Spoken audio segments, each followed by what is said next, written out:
بسم الله الرحمن الرحيم. الحاقة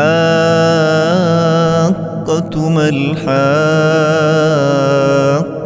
وما أدراك ما الحاقة. كذبت ثمود وعاد بالقارعة. فأما ثمود فأهلكوا بالطاغية وأما عاد فأهلكوا بريح صرصر عاتية سخرها عليهم 7 ليال و8 أيام حسوما فترى القوم فيها صرعا كأنهم أعجاز نخل خاوية فهل ترى لهم من باقية.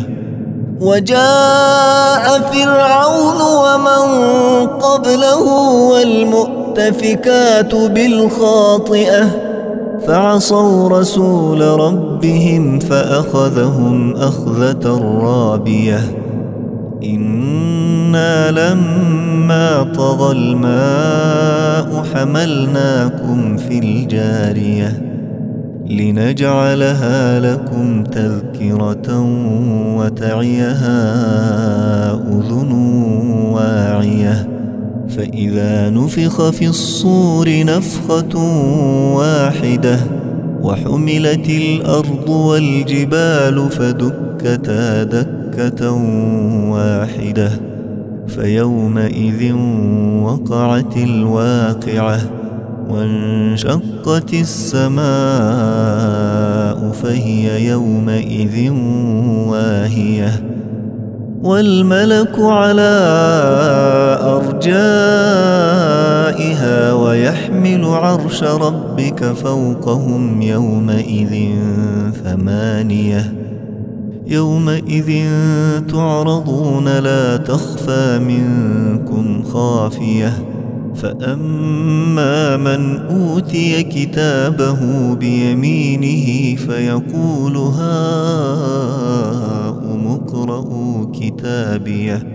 فأما من أوتي كتابه بيمينه فيقول هاؤم اقرءوا كتابيه إني ظننت أني ملاق حسابيه.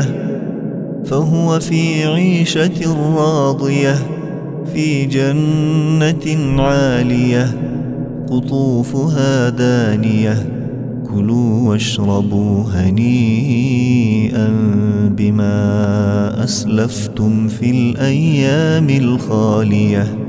وأما من أوتي كتابه بشماله فيقول يا ليتني لم أوت كتابيه ولم أدر ما حسابيه يا ليتها كانت القاضية ما أغنى عني ماليه هلك عني سلطانيه خذوه فغلوه ذُمَّ الجحيم صلوه ثم في سلسلة ذرعها 70 ذراعا فاسلكوه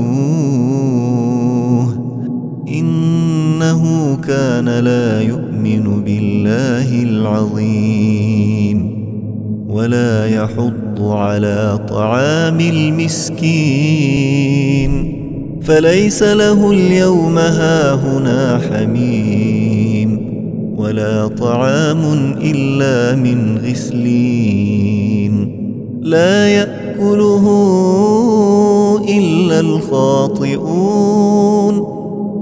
فلا أقسم بما تبصرون وما لا تبصرون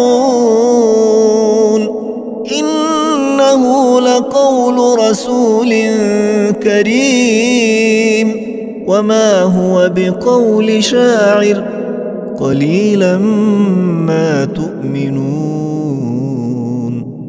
ولا بقول كاهن قليلا